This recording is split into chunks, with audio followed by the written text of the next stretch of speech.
During my nephew's massage, something unexpected happened that changed the way I looked at him, myself, and the way family can sometimes surprise us with their resilience and strength. My name is Amanda, and for most of my adult life I have worked as a wellness consultant in a small town in North Carolina. People often think that wellness is just about fancy spa treatments, but for me, it has always been about the balance between body, mind, and spirit. That balance was tested one weekend when my nephew Ethan came to stay with me. Ethan was 20, a college sophomore, and one of the most hard-working young men I had ever known. He was the son of my sister, Melissa, and ever since he was little, he and I had a close bond. I babysat him when he was a toddler, helped him with homework when he was in middle school, and cheered for him at his high school basketball games.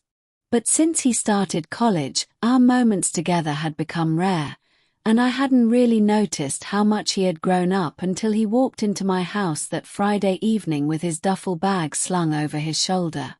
"Aunt Amanda," he said with his warm smile, "thanks for letting me crash here for the weekend. I needed a break from the dorms and, honestly, from life."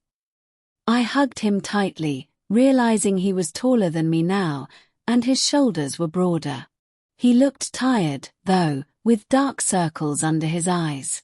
I asked him how school was going, and he admitted he was struggling a bit with stress and pressure.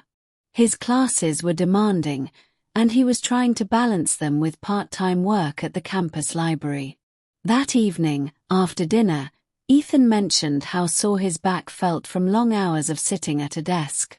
I teased him, telling him he was too young to be complaining about back pain, but he gave me a half smile and said, "I guess stress doesn't care about age."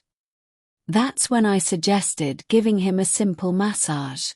After all, I wasn't just his aunt, I had training in wellness therapies, and I had all the oils and equipment at home.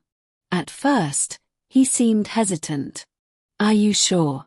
I don't want to trouble you," he said, but I waved him off and told him it was no big deal. Helping family was second nature to me. He finally agreed, and I set up the small massage table in my living room. The smell of lavender oil soon filled the space, and the soft instrumental music I played in the background created a calm atmosphere. Ethan lay face down, and I began gently working on his shoulders and back. He was stiff, every muscle in his upper body tight as though he had been carrying the weight of the world.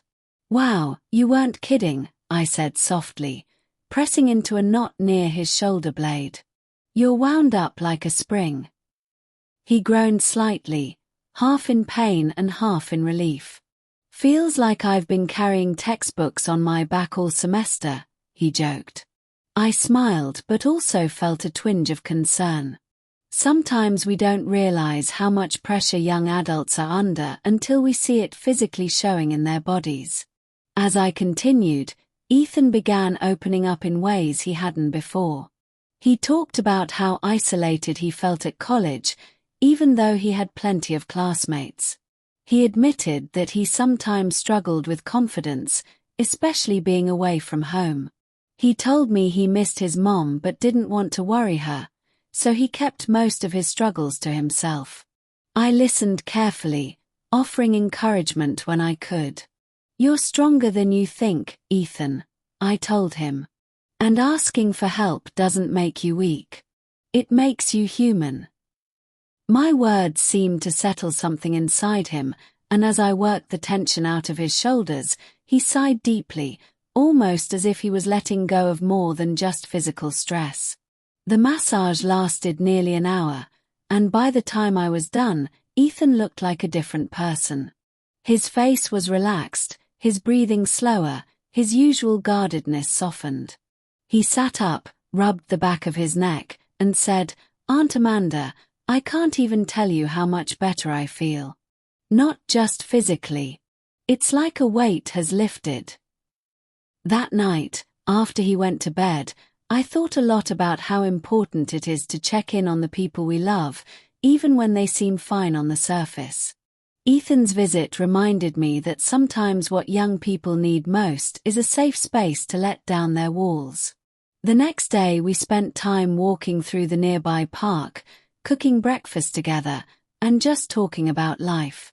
He asked me more about my wellness work, and I explained how body and mind are connected. He said he wanted to start taking better care of himself, not just working hard but also learning to relax. We even tried a short meditation session together, and though he laughed at first, by the end he admitted it helped. That weekend with Ethan ended up being a turning point in our relationship. It was no longer just the bond of an aunt who cared for a little boy. It was now an adult connection, built on trust and understanding. He left on Sunday evening with a lighter spirit, promising to visit more often. As I watched him drive away, I felt grateful. What started as a simple massage for sore muscles turned into something deeper, a reminder of how love, care, and listening can help someone rediscover their strength.